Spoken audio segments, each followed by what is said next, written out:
Hello and welcome back to Obas Trending Gist. A powerful and emotional plea from the heart of the Vatican has turned the world's attention to a devastating crisis in Nigeria. Pope Francis, in a rare and somber address, has condemned what he called terrible massacre, shining a global spotlight on the persistent and brutal violence plaguing Christian communities in the nation's Middle Belt. He didn't just offer prayers, he detailed the horrific reality faced by innocent people, a reality that often goes underreported. Today, we break down the Pope's grave message, what prompted it, and the deep-seated conflict he is urging the world not to ignore.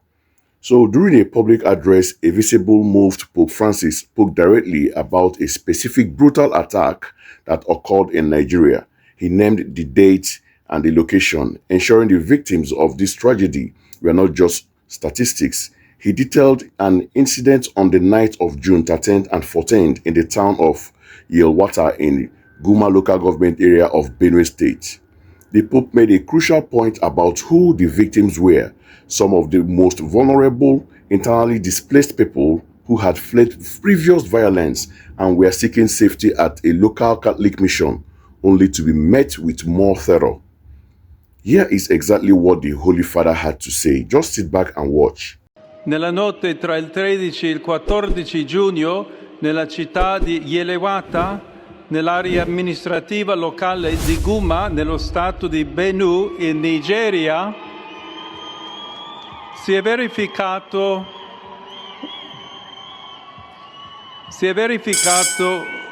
un terribile massacro in cui circa 200 persone sono state uccise con estrema crudeltà, la maggior parte delle quali erano sfollati interni, ospitati dalla missione cattolica locale.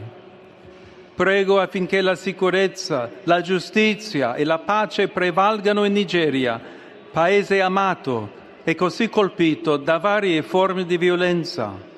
E prego in modo particolare per le comunità cristiane rurali dello Stato di Benue, che incessantemente sono stati vittime della violenza.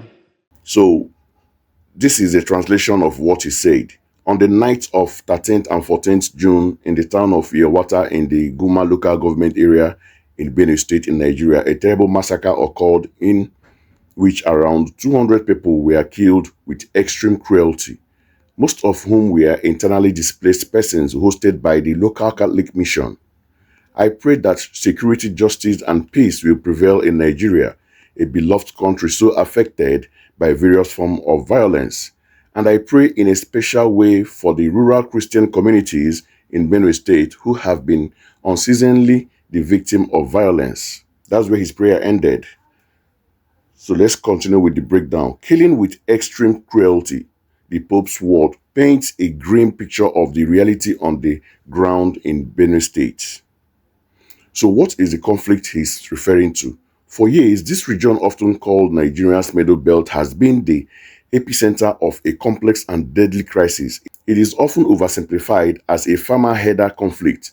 At its core, it involved violent clashes between nomadic Fulani herdsmen, who are predominantly Muslims, and settled farming communities, who are predominantly Christian. The disputes are over land, grazing rights, and scarce water resources, but they have spiraled into something far more dangerous, taking on severe ethnic and religious dimension. Armed militia often refers to locals as bandits or herder militia, have been accused of raiding villages, killing residents, and destroying property with impunity. Christian communities like the ones the Pope specifically prayed for say they are being systematically targeted in an effort to drive them from their ancestral land. The attack in Yewata is a tragic, but not isolated example. Nigerian authorities have consistently been criticized by human rights groups for failing to adequately protect these communities and for not bringing the perpetrators to justice, creating a cycle of violence and reprisal. Pope Francis' intervention is therefore highly significant. By speaking so directly, he elevated his devastating regional conflicts to the global stage, placing moral pressure on the Nigerian government and international bodies to act decisively. His prayer for security, justice, and peace is not just a spiritual sentiment, it is a desperate plea for a country he called beloved, but which remains, in his words, unceasingly the victim of violence. The world is now watching to see if his words will lead to a meaningful action. What are your thoughts on this ongoing crisis? Let us know in the comments. For the more in-depth report from across Africa and the world, make sure you subscribe to Oba's Trending Gist and hit the notification bell so you never miss an update. Thank you for watching, and my heart goes out to all the victims of Benue Massacre.